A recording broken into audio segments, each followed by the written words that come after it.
নজরুল, আমরা যেমনটি শুনছি যে মেয়াদ উত্তীর্ণ সেতুটির কাছ থেকে বালু উত্তোলন করায় আরও ঝুঁকির সংখ্যা বাড়ছে। এ সময় দুর্ঘটনা যেহেতু বাড়ছে, রেল কর্তৃপক্ষ কি বলছে এই বিষয়ে?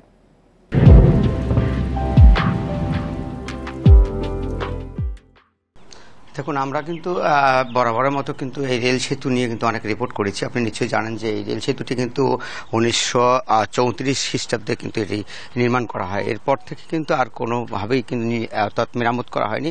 আপনি নিশ্চয়ই জানেন যে এখানে 1235টি অর্থাৎ স্লিপার রয়েছে, যে কাঠের চিটি, এটি কিন্তু নষ্ট হয়ে যাওয়ার পরে অর্থাৎ সেখান থেকে কিন্তু শ্বাস পরিবর্তন করা হয়েছে, পাখিটি কিন্তু এখনো এরকমই আছে। আপনি নিশ্চয়ই দেখতে পাচ্ছেন যে এই রেল সেতু দিয়ে কিন্তু এর আগে আমরা যেটা জেনেছি যে বাস ট্রাক চলাচল করতো, তখনই কিন্তু এই রেল সেতুটি একেবারেই নষ্ট হয়ে গেছে। তারপরে কিন্তু মেয়াদ উত্তীর্ণ হওয়ার পরে কিন্তু এটি দিয়ে 22টি ট্রেন চলাচল করছে, তার মধ্যে 4 জোড়ে কিন্তু আন্তনগর ট্রেন, যেটি ঢাকা এবং ঢাকা সহ বিভিন্ন জায়গাতে চলাচল করছে। আপনি জানেন যে এই রেল সেতুটি যদি কখনো নষ্ট হয়ে যায় কিংবা অর্থাৎ এটি ভেঙে যায়, তাহলে কিন্তু এই উত্তরাঞ্চলের সাথে রেল যোগাযোগ একেবারেই বন্ধ হয়ে যাবে। আপনি জানেন যে এটি কিন্তু এই রেল সেতু দিয়ে কিন্তু আমরা দেখেছি যে হাজার হাজার লোকজন কিন্তু যারা চলাচল করছে। তবে এখানকার স্থানীয় দাবি, আপনি নিশ্চয়ই জানেন যে অর্থাৎ রেল সেতুর পাশে কিন্তু এখানে বালি তোলা হচ্ছে, সেটি কিন্তু বন্ধ করার এখনো উদ্যোগ গ্রহণ করেনি। আমরা জেলা প্রশাসনের সঙ্গে কথা বলেছি, এখানকার স্থানীয় প্রশাসনের সঙ্গে কথা বলেছি, তারা বলছেন যে এটি বরাদ্দ দেওয়া হয়েছে, তাই বালিটি কিন্তু 1 কিলোমিটার পর কিন্তু তোলা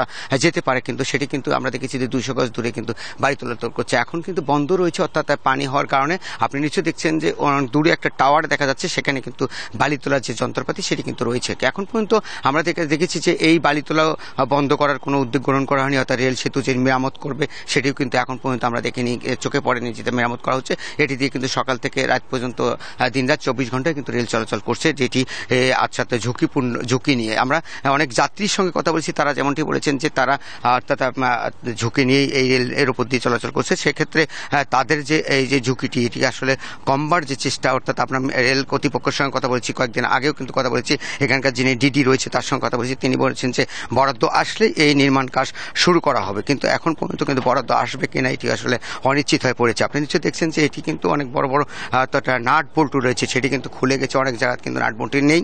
তারপরেও কিন্তু কাঠের যে অর্থাৎ স্লিপারগুলো রয়েছে সেটি কিন্তু নষ্ট হয়ে গেছে, পুরান হয়ে গেছে। এ কারণে কিন্তু এই রেল সেতুটি এখন ঝুঁকিপূর্ণ সম্পূর্ণই দেখা যাচ্ছে। সব মিলে এই রেল সেতু কিন্তু এখন যদি মেয়াদ উত্তীর্ণ 100 বছর ধরা হয়েছে ব্রিটিশ সরকারের আমল থেকে, কিন্তু 100 বছর উপরে কিন্তু 90 বছর পার হয়ে গেছে।